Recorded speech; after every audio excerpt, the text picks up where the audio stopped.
Hello and welcome to this weekend edition of the Daily Dose of Greek. And today I have Thayer's Lexicon.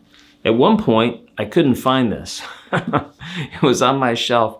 I don't know if I've ever actually used Thayer's Lexicon, so that kind of tells you what I think about it.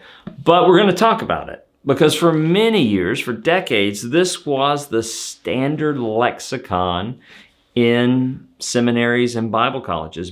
Some of you, if you're older, perhaps this is the lexicon maybe you used. Thayer's Greek-English Lexicon of the New Testament, Thayer is the name of the main the compiler or editor of this. There's a whole tradition, right, that predates Thayer's Lexicon. Lexicons don't just come out of nowhere. They're usually earlier versions of lexicons that have been adapted and revised, and there's all that tradition associated with them. Probably most of you have used Thayer's Lexicon without knowing it, because many free online versions of the Greek New Testament that have a lexicon keyed to it, like if you click on a word, it opens up a lexicon entry. Often it is from Thayer's. You say, well, why is that? That's because Thayer's is in the public domain. It's free. If you go on Internet Archive, you search Internet Archive and you search for Thayer's Greek Lexicon, you can get a nice PDF copy and flip through the pages and look through it on there for free. So it's free. You can also buy a reprint of it. I think this is a Hendrickson volume. I'm not sure exactly when it came out or even where I got it. I think someone gave this to me years ago. This was reprinted, it looks like, in 1996. So Thayer's Lexicon has certainly been surpassed by BDAG, Bauer, Donker, Arndt, and Gingrich, especially the third edition published by the University of Chicago Press. That is the best New Testament Greek lexicon. And if you go to Rodney Decker's blog, you can Google Rodney Decker blog, or I think it's ntresources.com. ntresources.com, Rodney Decker's deceased, but his blog is carried forward by one of his former colleagues. And he has some really helpful discussion of how to use BDAG lexicon, the best New Testament Greek lexicon, and some helpful critique of Thayer's and other lexicons. One of his critiques of Thayer's is, well, Thayer really predated this widely available information in the papyri. The papyri with Deisman and others just flowering of linguistic information and parallels.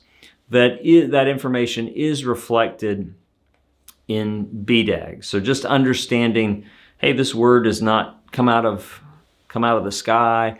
It's not some unique Christian word. It's widely attested in the papyri, these sorts of things. So Thayer's, according to Decker's analysis, really should be considered a pre-papyri influenced lexicon. So all these fragments of papyrus that were discovered and dug up in Egypt that help us understand how the Greek language was used in ordinary letters and contracts from roughly the same time period as the New Testament.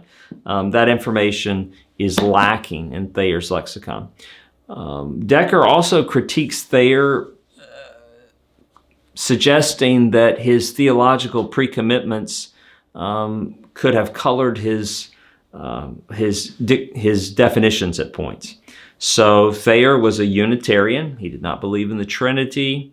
And Decker suggests that has influenced him. I honestly have not assessed that. Also, when we discussed this in class, one student said, doesn't everyone's pre-commitments influence them? Well, certainly. This is a fair criticism. Like we shouldn't think other lexicographers don't have pre-commitments. That's a fair question. Like, what are your theological pre-commitments? What are your biases? And how are they influencing what you're doing? It's not fair just to pick on one person, but it is noteworthy. Perhaps people would want to know that Thayer was a committed Unitarian. He did not believe in the Trinity. Could that have influenced some of his linguistic judgments? And we also recognize just the lack of knowledge that was not available to him. It's not that he ignored it, just was not available at the time he was doing the work on the lexicon to incorporate in the everyday use of the papyri. So that tells you a little bit more about Thayer's Lexicon. If you get a free copy, awesome. use the free copy online. Probably not worth buying unless you just want to have a complete library. You say, well, I want Thayer's Lexicon on there. I don't just want to use it online. But maybe you know more about Thayer's Lexicon than you did. Hopefully that was helpful.